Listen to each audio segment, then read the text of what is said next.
Welcome, everybody, to the Table Rush Talk Show, where we dive deep into entrepreneurship, marketing, and personal growth. I'm your host, Misha Zvegensov, and today's guest, Cameron Bishop, is a powerhouse in business growth, leadership, and M&A. He's scaled companies to hundreds of millions, led major turnarounds, and now helps business owners maximize their exit strategies. If you're looking to build, scale, or sell for top dollar, this episode is for you. Cameron, welcome to the show. Misha, thanks. Fantastic intro. Appreciate it very much. Happy to be here. Yeah, fantastic. I'm so excited to have you. I think so many of us in the entrepreneurial space have dreams and visions of building a business and an exit, and I think it happens to so few of us. So to have somebody such as yourself, Cameron, who's on the show, in the space, who's built businesses, exited your own, from what I understand, but then you get to help people exit them, that's quite a thing. It's very exciting to have someone with your knowledge here now. To whatever degree I have knowledge, I'm happy to share some of it today. And I love being on programs like yours because I have kind of a personal mission to try to help business owners, entrepreneurs, family-owned companies, privately held companies, because over the years I've seen so many situations where they've made pretty substantial mistakes that kept them from really maximizing an exit value for their business. So tell me, what are the top 5 things? Let's just dive right into it. Someone's built a business, they think they can exit it, or maybe they're building to exit and they have momentum, they're scaling. What are the top 5 mistakes that you see people make? Or am I saying that correctly? I could list a lot more than that, but you are spot on, Misha, in terms of mistakes. Well, let me give you first just a little bit of the reason why this kind of information from folks like myself has become increasingly important, because it's a common statistic. There are 10,000 baby boomers a day turn age 65. Many of them own their own companies. They're aging out, and we've entered an era. A lot of it was pre-COVID, but certainly post-COVID, where the children of company owners and founders don't have an interest in being involved in or taking over their parents' company. So when the parents reach a retirement age, they look around, they say, well, I don't have anything I can do with my business to keep it in the family. It's usually their single most significant source of potential wealth. And many times, thankfully, it can create literally generational wealth for themselves in retirement and for other family members, grandchildren, et cetera, going forward. But the problem with that is it has created a far more competitive market for companies that are at a stage where they need to sell in order to get that exit value. So the kind of challenges that they face, oftentimes we see these owners literally wake up one day and say, that's it, I'm done, it's time to sell. So that is really a critical mistake in the process. To do it right, to maximize exit value, or quite honestly, to have the company be sellable at all, because the statistics say that about 70% of businesses that are up for sale will sadly never sell. And we see this all the time, and it's our job to be honest with business owners, and that's not always fun because the news isn't always good for them. Obviously, we'd love them all to be sellable because it would be great for our business. Well, we'll explain that to them. Some of them, if they're willing to take another year, 2 years, or 3 years, they can correct some of the fundamental problems that exist in their companies that would eventually make the company sellable. Well, let's kind of deep dive into some of the things that are the most significant factors that we run across. And keep in mind, in our firm at Raincatcher, I think in the last year, I've taken over 100 phone calls from business owners who might be interested in selling their companies. And only a small percentage of those are in a position where they can actually sell. The number one problem we see is really, really bad to no accounting. They don't understand their financials. They're either poorly constructed. Some of them, sadly, and some of these companies, we start making a lot of money, which can be both a luxury and a curse because it gives them the peace of mind and ability to sleep at night because they always know they've got cash in the bank, and they exercise what we call checkbook accounting, where if they have bills to pay, they open their checkbook, they look at the balance. If they got money, they pay it.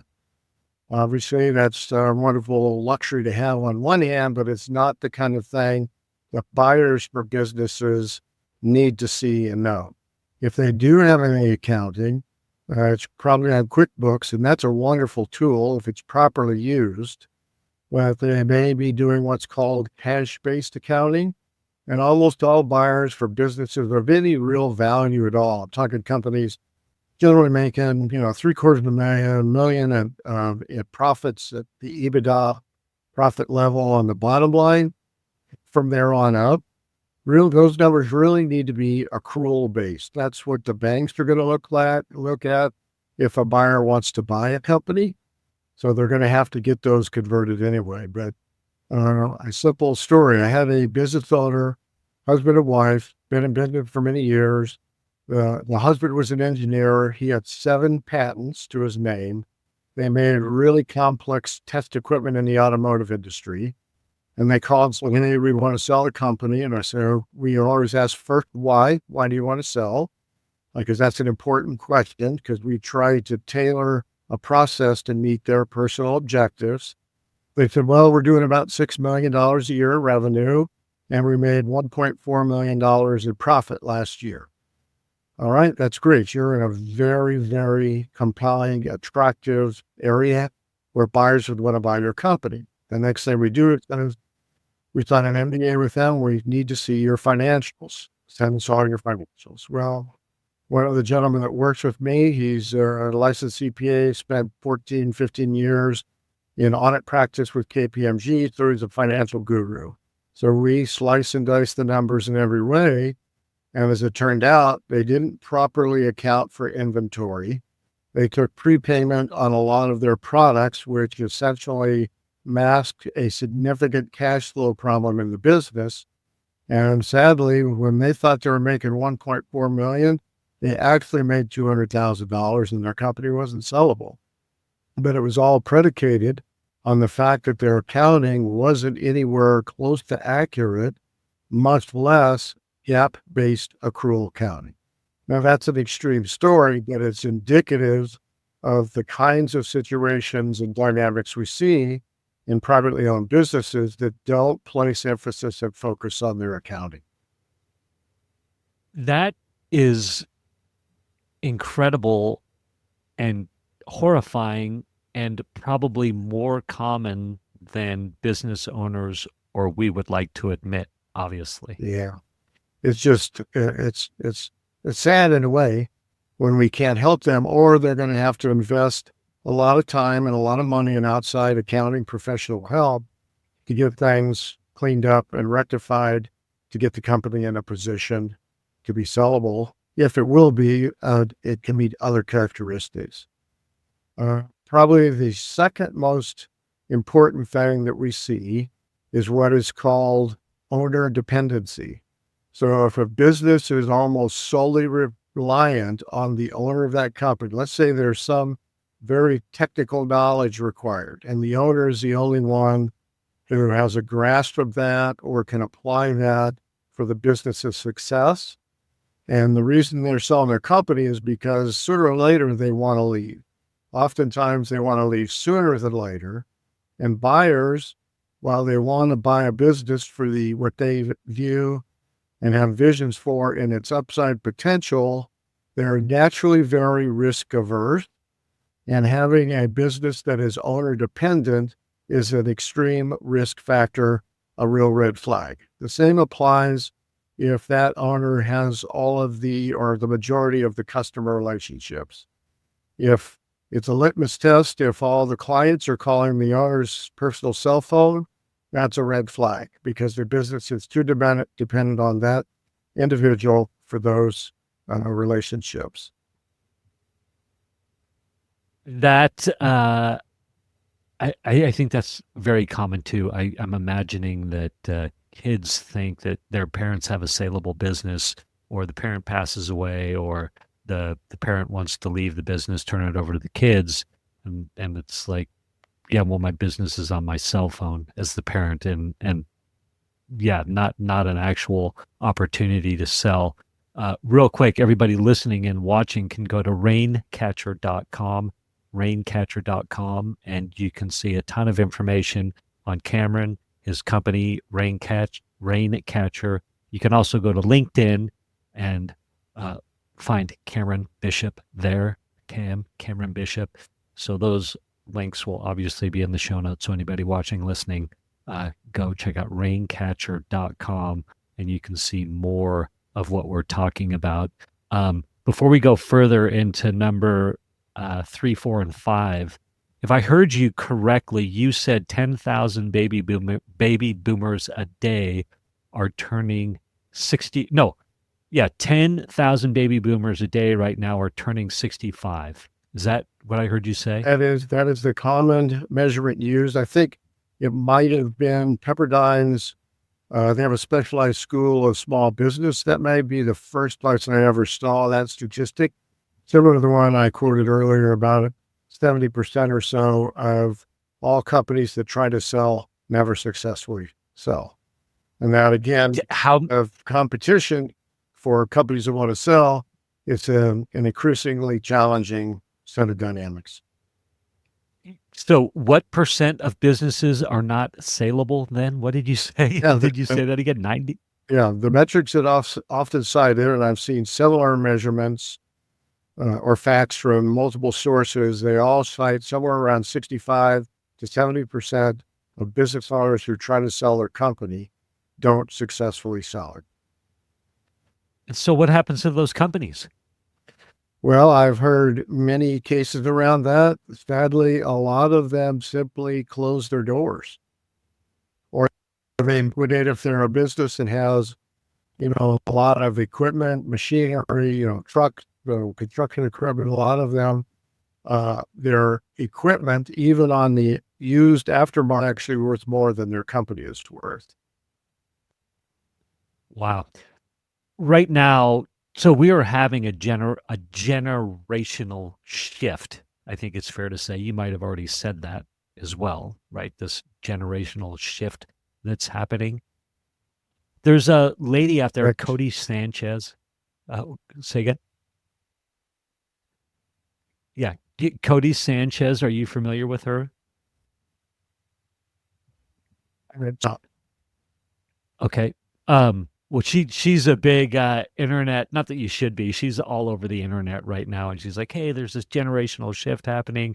There's massive opportunities to buy these companies as 65-year-olds are aging out. The kids don't want the businesses. Like this is a once in a life opportunity to find these really down home, homespun, good cash flow businesses." Speak to that for a second, and we'll get back to the main problems. But I'm interested to hear your perspective of that. Yeah. So again, if if a company meets all sellability criteria or ones that are most markets, she is hot on. We're seeing an increasing trend in our business where the typical buyer has typically been a strategic buyer buying out another company in the field, or if the business is big enough, it's a equity firm that's either going to buy it and make it what's referred to as a platform to then buy additional companies in that sector. Or if it's smaller, it could be either a bolt-on or a tuck-in to go under an existing platform that they already hold. But there are two categories of potential buyers that we're seeing an increasing number of. And that's really just in the last 2 years, primarily. They've always existed, but the number is increasing substantially. One of those groups are called search fund buyers. So those are individuals who almost always or most commonly fund themselves to go out and try to find a company to buy. And once they find a company and they've done their basic due diligence, and if they can get that deal under a letter of intent, then they will go out and shop that deal to potential investors to invest into the business with them at the equity level. Sometimes that can be one high net worth individual. It can be a family office where there's ultra high net worth families, or there are some smaller investment firms that diversify their portfolios by putting small amounts of money in multiple deals that are going to be run and operated by search fund buyers. So that's an increasing category. Most of those buyers are buying smaller businesses. We'll kind of call it $1 million in EBITDA. Now, that's not true across the board. It's kind of just a generalization. The other similar category, but there are some distinctions, are called independent sponsors. An independent sponsor is similar to a search fund buyer, but they're generally looking at bigger businesses, and they've generally already secured their equity investment in a deal. And they're usually going to put in some of their own money as equity, and they'll have one or two or more groups of people that are essentially, you could say, either backing them or staking them on a deal that they buy. But in either case, with search fund buyers or independent sponsors, same applies for private equity for that matter, they still have to go out and source a debt source once they've got the equity solidified for the deal. So they're either going to go SBA loans for smaller deals or more traditional banks for certain deals.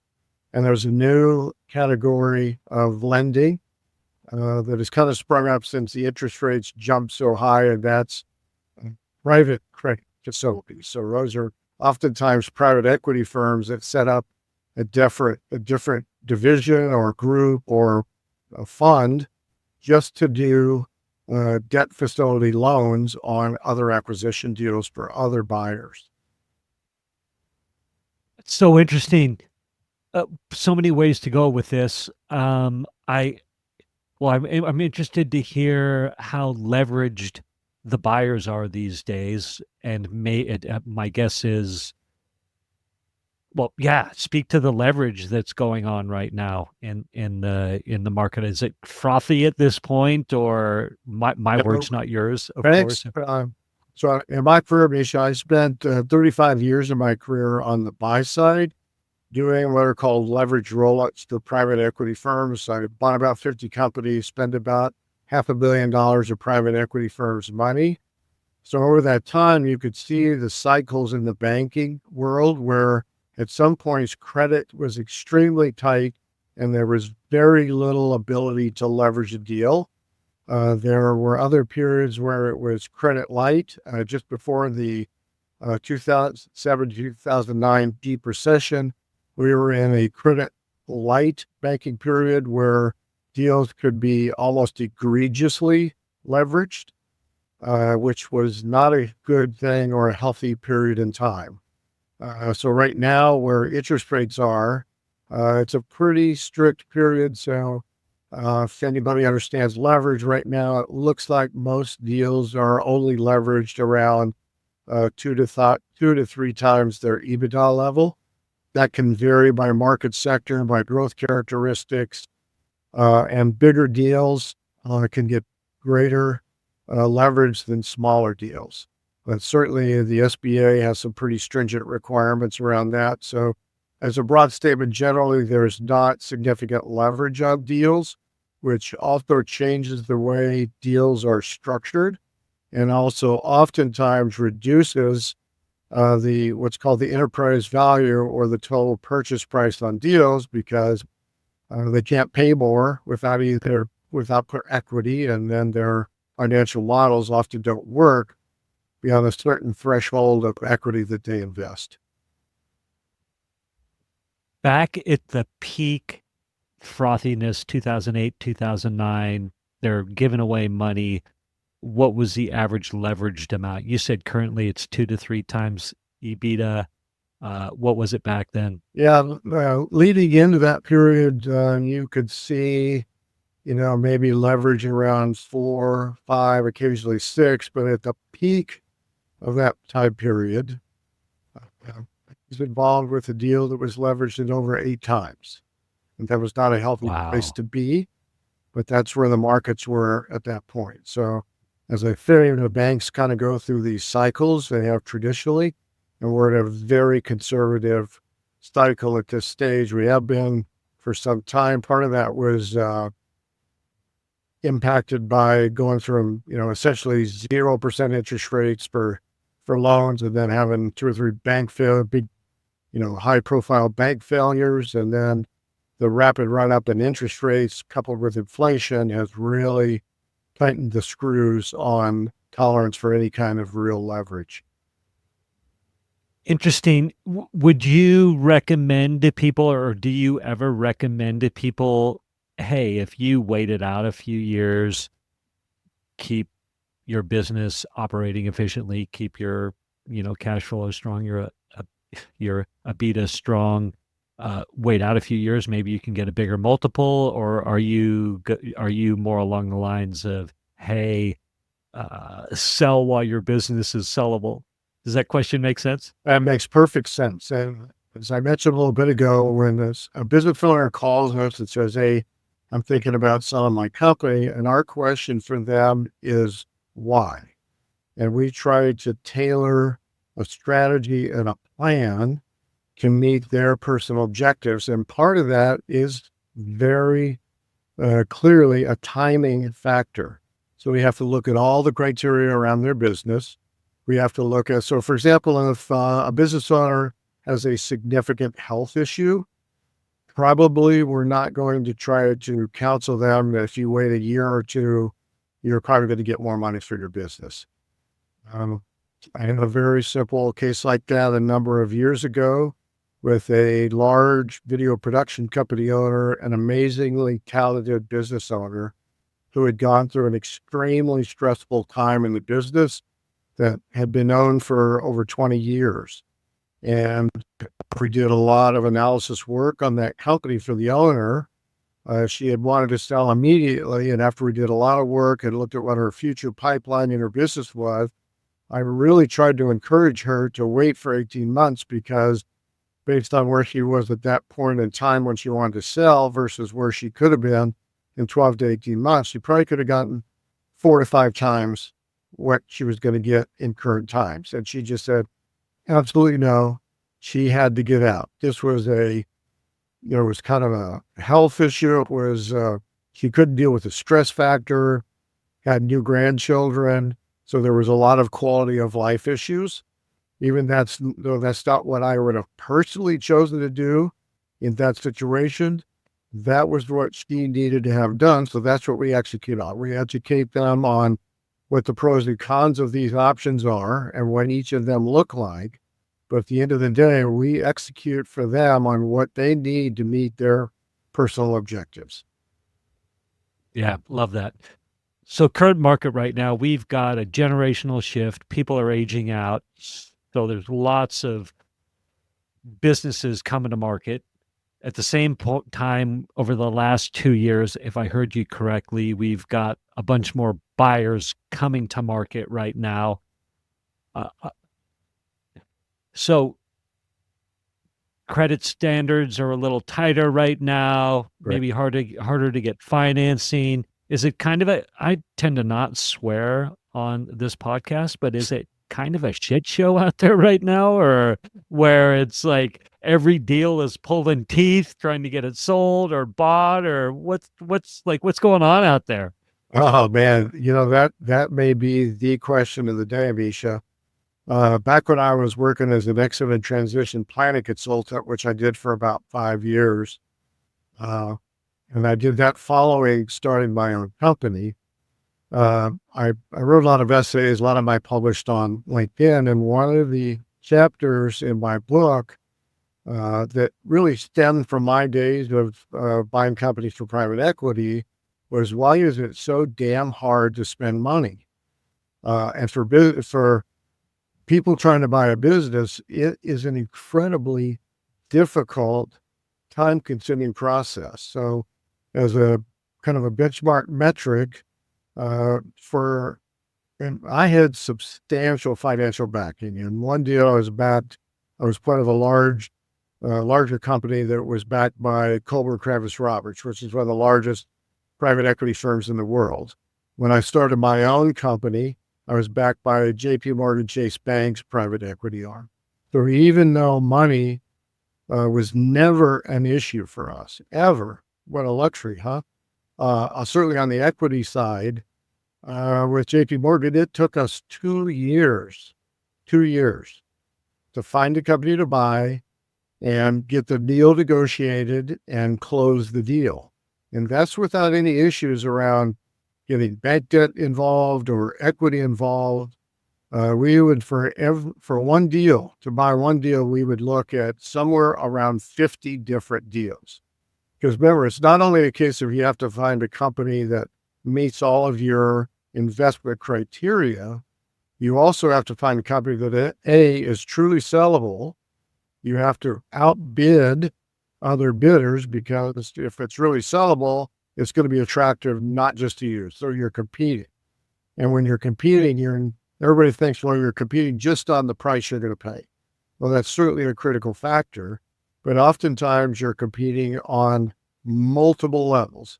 How that deal is going to be structured, what the deal terms are going to be, how various characteristics of the balance sheet are going to be treated, because that can often mean millions of dollars of difference in the effective purchase price versus what might be publicly seen or shown. It can matter what you're going to do with the company. If you have a chemistry and a fit with the owners of that business, how you're going to take care of their employees. So there are a tremendous number of both tangible and intangible factors that come into play to try to get a deal done.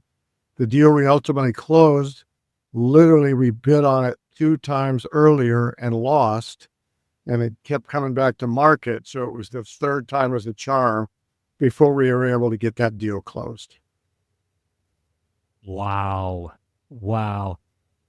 I swear, everybody watching, listening, we're going to get back to the 5 the 5 problems that people have, the 5 mistakes that can destroy a company's sellability. But you started out as a copywriter. You have had a long, I don't know if illustrious is the right word, but a long, successful, illustrious career. And you started out as a copywriter. Like, how? Walk me through the arc of your, in 5 minutes or less. Give me the arc, or like copywriter to wheeling and dealing on a massive scale. How does that happen?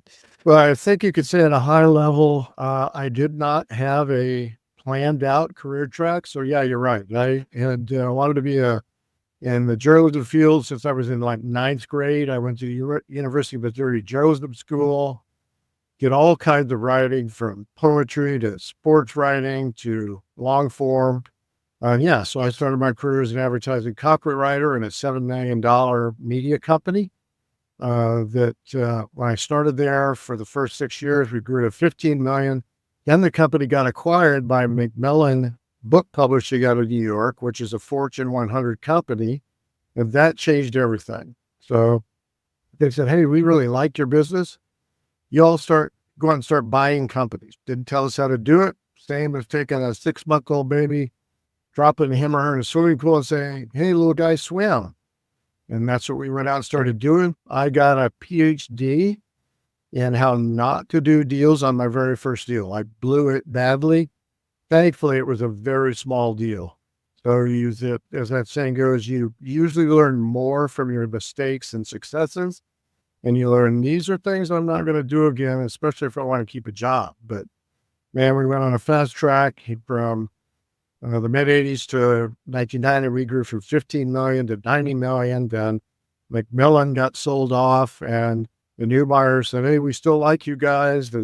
We kind of sat still for a couple of years. Then we went from 90 million to 300 million. Then I stepped in and ran the company while we grew it to about 400 million. And it was a money machine. We were spinning off about $100 million a year in EBITDA on that particular business. So I wrote a business plan after that. And when I said, hey, I want to do this on my own. And I shot my business plan to over 50 different private equity firms through all over the country. And finally, I found a deal in Denver. That deal died. Found a deal in Birmingham, Alabama. That deal fell apart. And then I got a call from JP Morgan Chase Bank, and we partnered up. So, as I say, it took us about 2 years to get a deal done. Worked from my kitchen table, and we grew that business ultimately to about 120 million top line. So That's how I got, incredible. Say it again. Oh, so that's how you got here. that's how I got a business. I would say it's a fairly serendipitous career path. Yeah. Right place, right time, living a good life. What would you credit to your longevity? I think two words I think are very underrated as human characteristics, but it's certainly as valuable business skills. One is just sheer perseverance, the ability or willingness to just simply not give up. And the other is resilience. There's one of my favorite saying is a Japanese, I don't know if it's a proverb or a saying, but it goes like this: fall down 7, get up 8. And that's just what you do. You're going to have ups and downs in a career track. I certainly had mine, but you just get back up, brush yourself off. You learn from those mistakes or those challenges, and you then employ them to be better going down the road.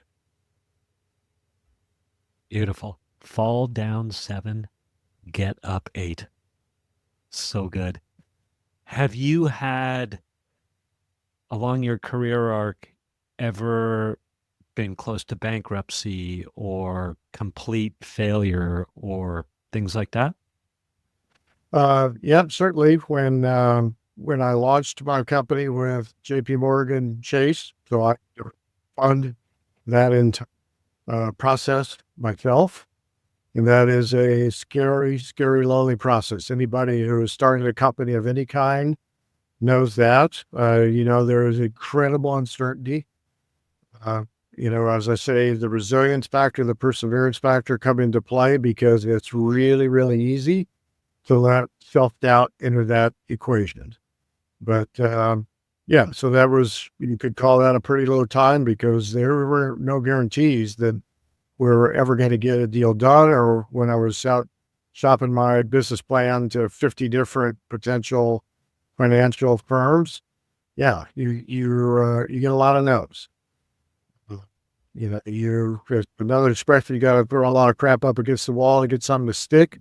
So it becomes a numbers game. And if you've got that perseverance, man, you just keep tackling it.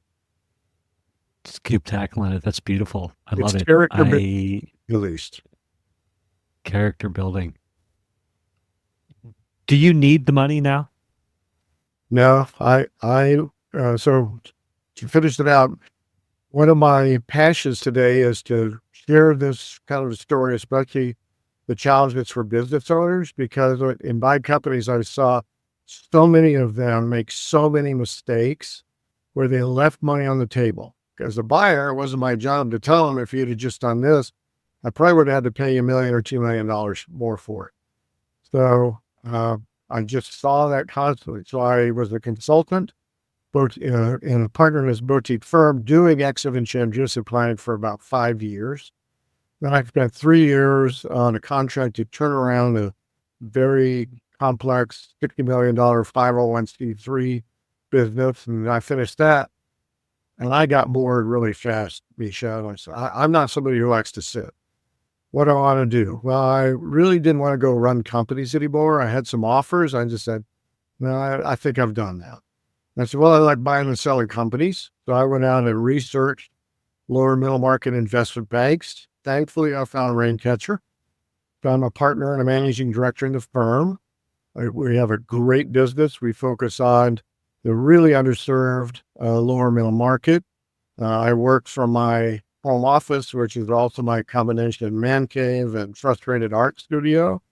And frankly, I just love it. I love working with these business owners.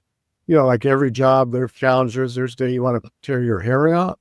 But man, when we can help a business owner get a deal across the finish line, which is about a 9 month process, and it's extremely stressful for them. So in our world today, everybody thinks an investment banker is an individual is all about rough and tumble contract terms, negotiations, and wheeling and dealing and dollars and cents and percentages. There's certainly a significant amount of that, but we jokingly say, and it's true, that about 50% of the work we do is what I refer to as Dr. Phil work or match.com, where we're trying to match a right kind of buyer with the seller of a business. But a lot of the times it's so stressful and so emotional, we spend a lot of our time just really kind of just taking care of our clients personally. So the whole process for me, I find highly rewarding. I'm at your website right now, Raincatcher. I clicked on our team. I'm looking down. I see a lot of M&A advisors, and then I see a few managing directors. What's the difference between an M&A advisor and a managing director? Well, our MDs are all partners of the firm, along with Jason, who is our CEO, and one of the founders of the firm. So our MDs all come from very seasoned M&A type backgrounds. So Steve and Aaron, for example, they came from big investment banks. So we've brought big investment banking processes and systems down to serve the underserved market of businesses doing about $1 million to $10 million in profits. The big banks won't work with them. They're too small. Kind of the Main Street business brokers, some do, but most don't have the skill set to represent deals in that size. So we bring all those tactics and processes to the table. Our other partner, Mark, he owned his own firm specializing in software, like SaaS platform software, digital marketing deals. So we have a very experienced team, and we're affiliated with what's called a FINRA registered broker dealer. So we meet all of the regulatory and compliance requirements that the big banks meet. Cool. Thank you for that answer. Managing directors have equity stake in the company where maybe the M&A advisor does not. Is that another way to? And they either work with us on deals in a supporting role, or as I mentioned, Andy on our team, he has exceptional expertise on the financial side of things as a licensed CPA and former 15-year of both private and public companies. So we have the internal skill sets to do all of that kind of analytical work. Some of our other advisors work on some of our smaller deals. Fantastic. And if I heard you correctly, you said your company, your niche, your sweet spot are smaller companies with $1 to $10 million in profit. That's where you guys just really do well. Yep, that's a very underserved market. There are a limited number of firms that kind of target the sector. And in fact, sometimes the big banks will have somebody approach them that's not big enough for them, and they'll refer a deal like that on over to us to represent that firm. So if you look at it from a total purchase price standpoint, the sweet spot for companies we sell is kind of in the $5 million to $30 million range. We'll go up as high as $100 million on occasion, but that's not where we focus the majority of our time. Thank you for that answer. Let's get back to the 5 top mistakes that can destroy a company's sellability. We had number 1 problem was bad or no accounting. And if they do have accounting, it's cash-based. No, we want accrual-based accounting. Number 2 was owner dependency, where you said, hey, the business is solely reliant on the owner. The owner's cell phone's ringing all the time. He's the one driving the business, perhaps closing the deals, whatever. If he goes, business goes. So what's number 3? Well, there's, before we go to number 3, there's a part 2B to the owner equation, and that is if they don't have any kind of a success in place where they're training a number 2 that could step into their job, because again, Usually when these owners are selling their company, some want to get out almost immediately, which is another real red flag. Buyers don't like that. Some want out in a year or maybe 2 years is better, but it's not optimum because most buyers of companies like this, especially if it's like a private equity, they really need that owner be around for 3 to 5 years. So a lot of times the requirements don't align with the seller's interest. So if the seller, the business owner, have a strong number two, who's got a demonstrated set of talents and skill sets and has kind of been mentored and trained, so he or she can transition into that owner's role over time. Again, it's a risk mitigation factor. And the challenge with that is most business are what are called pass-through entities for tax purposes. They're either an S corp or an LLC. And if a business owner brings in someone to mentor and train, they're going to have to pay that person pretty well.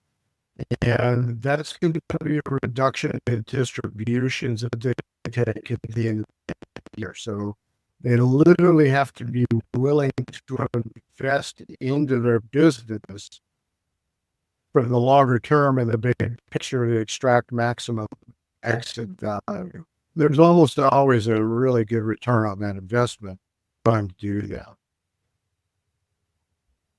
Awesome. Number three That's is we get asked this on all the buyer calls that we take when they're calling out a company, and that's called customer concentration. The litmus test there is that almost no buyers, especially in private equity buyers, don't want to see a business have more than 20% of their revenue dependent on one customer. so number 4, vendor dependency. Yeah, so there's vendor dependency. Situation we had a business that had very unique, it was written for this only writer product. And just couldn't get coupled with a single source of runs required for the business to be successful. And there it was extremely defined by no offer price or certainly any kind of cash on closing. It would all have been back-end performance based, so that the owners of that company didn't want to go that way. So they ultimately decided just to take the company off the market. And number 5? Number 5 are, it's kind of a twofold. These involve financial characteristics. So if the business is declining in sales and or profits, that's going to be a problem. If gross profits don't meet kind of an industry standard for whatever industry they're in, that's going to be a problem for buyers. If profit margins at either the net income or the EBITDA level are declining, that too is going to be a problem. Their buyers for companies have very specific and sometimes amazingly lengthy list of criteria that need to be met for the deal to be of interest in them in the marketplace. So these are the ones I've described here. They're really just the low hanging. So we hear buyers all the time who are excited about a deal or a company that we're representing to sell.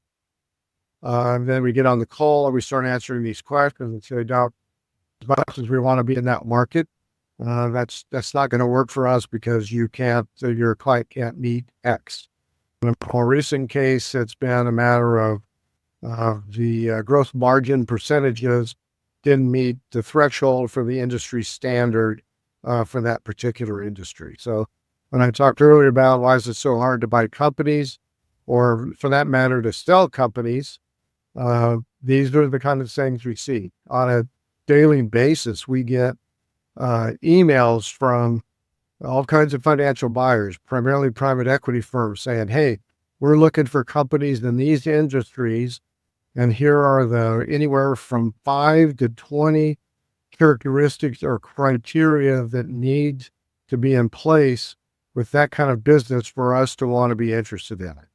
Reoccurring revenue, if it's all possible, is another one of those characteristics. If businesses don't have contracts with their customers or contracts with their vendors, those are things that create red flags for buyers. And that's why business owners should start working on their company, not just in their company, to rectify these kinds of negative factors that can impede the saleability of the company or the ultimate value paid for the company way ahead of time. And that's kind of my mission, is to help educate them and share that information with them. Quick, how is AI affecting this business things in your arena? So in some, obviously right now, I think most AI is focused on kind of technology related businesses.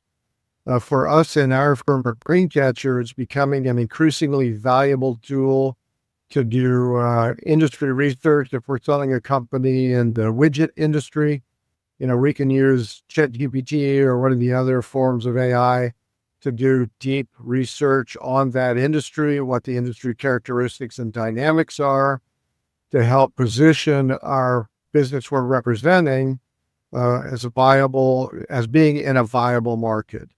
It's increasingly becoming a tool we can use to help find business owners at the time they are deciding they want to sell their company, because that's, in our world, that's generally a needle in a haystack.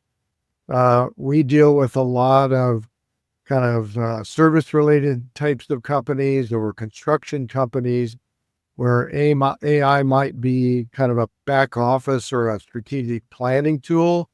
But if you're out putting new asphalt down on a major highway, right now that's still going to be done by, human beings as a manner of physical labor. Same for an HVAC company. If your air conditioner, your furnace goes down, there's going to have to be a human being that's going to have to go out and do that repair work.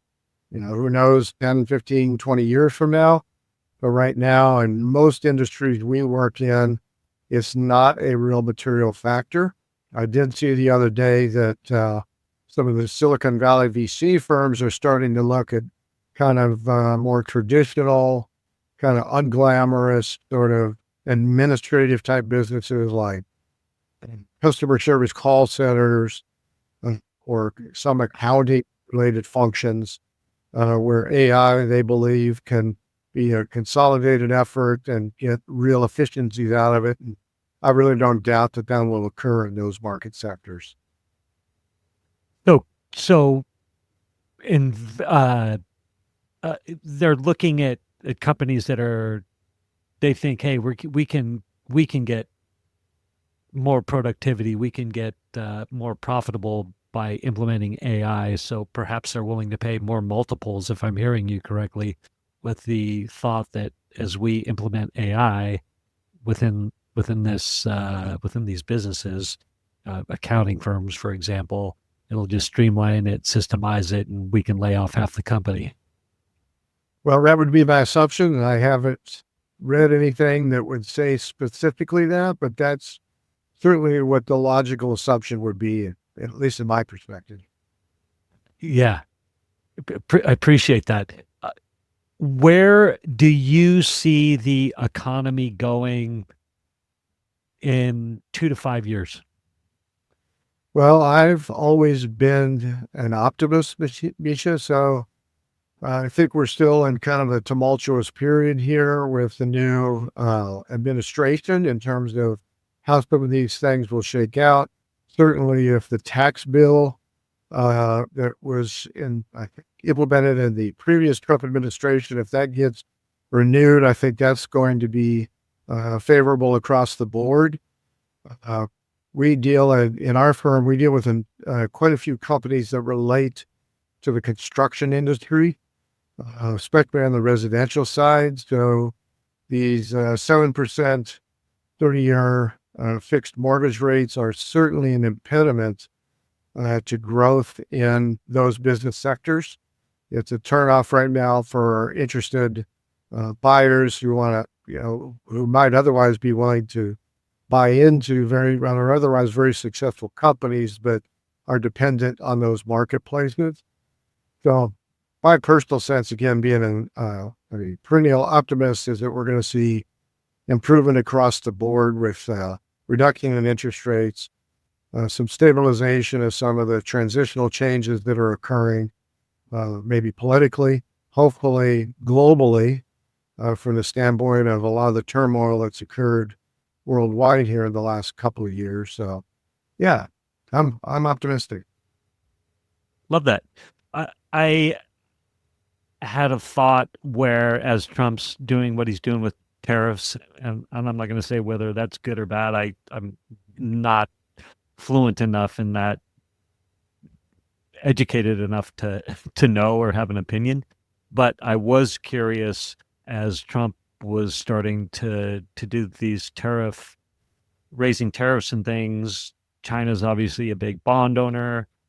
Does China start saying, "Hey, you do this, we're gonna flood the market with your bonds, rates go up," that kind of a thing? You see any real threat of something like that happening? Well, I'm definitely you're above my pay grade on that one. I'll just say one thing about that. And this is neither defense or any political statement around Trump or his processes per se, but my read is that whether I agree or disagree with him on some of the tactics, at the end of the day, I see him as a negotiator. And to me, I see all of these dynamics that he's kind of throwing out there right now as a negotiation ploy. Again, that's not to say I agree or disagree with it. That's just my read on the tactics that he's employing at this point in time. They're not normal by historical standards by any means, but I guess you could argue they're consistent with his style. Yeah, I think it's going to be exciting to see what happens, and yeah, whether you agree or disagree, I think um, I'd heard something, not to get political, but I was reading one of the Bob Woodward, the guy who wrote All the President's Men. He was around the Watergate scandal. You familiar with Yeah, that, right. with Bob Woodward? Yeah, he wrote a few books on the Trump getting elected the first time. They're great books, but he said one of the things was very interesting that he said that was appealing about Donald Trump to a lot of people was that the Democrats had the perception of managing the decline of America, where Trump had the message of obviously make America great again, but more of this. I think what's unnerving for people, could be me. Sometimes I'm unnerved, is that it's not what we're used to. Where am I trying to go with this? I'm trying to be delicate, Yeah. obviously, but I think yeah, it's interesting. Go ahead, you can speak to that. Yes. Well, I think what you're kind of referencing there, again, whether you agree or disagree with it, is that I think it's human nature to be uncomfortable with change. And I don't think there's anybody can argue that this isn't at least Europe, this administration is reflective of a whole lot of change. And I think that again, my personal read on it is that, yeah, change can be discomforting. And I think that's a big part of it. And there's also some elements of a fear of the unknown. Again, all of those Yeah, very, very human characteristics. yeah, great perspective, and I think you've had a long career. You bring a ton of wisdom, so I appreciate that perspective very much.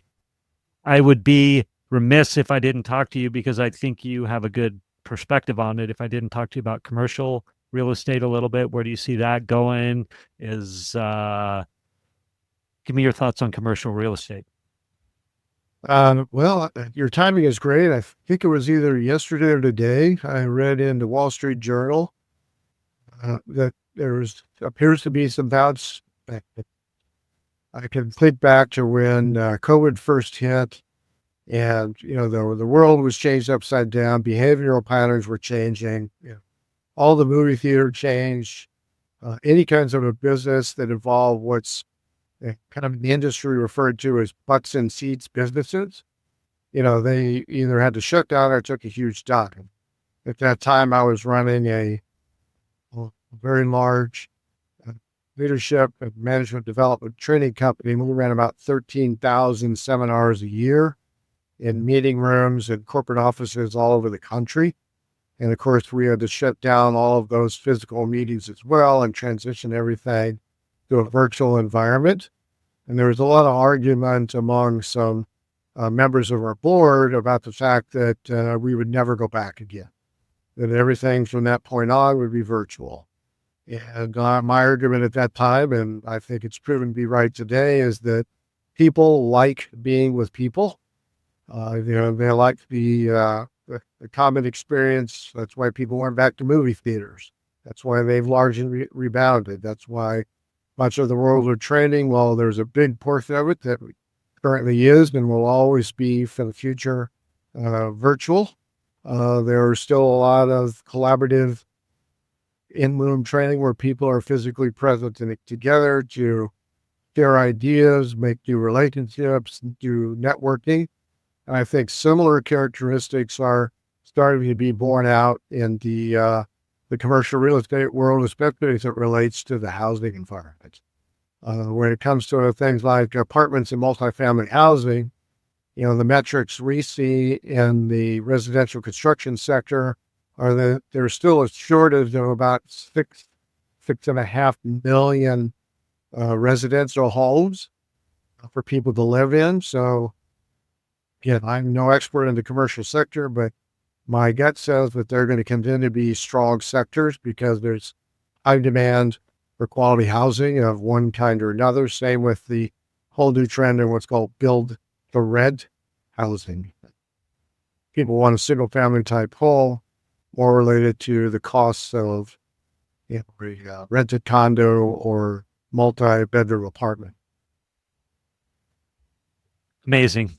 Love that answer. Thank you so much for that. I am looking at the time. We are coming up on an hour. I definitely want to be respectful of your time. It's been a ton of fun. I could go on and on.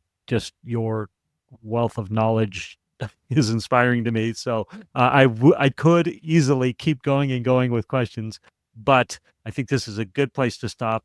Inevitably, though, when I hit stop, and I'm being interviewed, I go, oh, I meant to say, or I wish I've said, or there was something, that I wanted to say. Does anything come to your mind in that regard?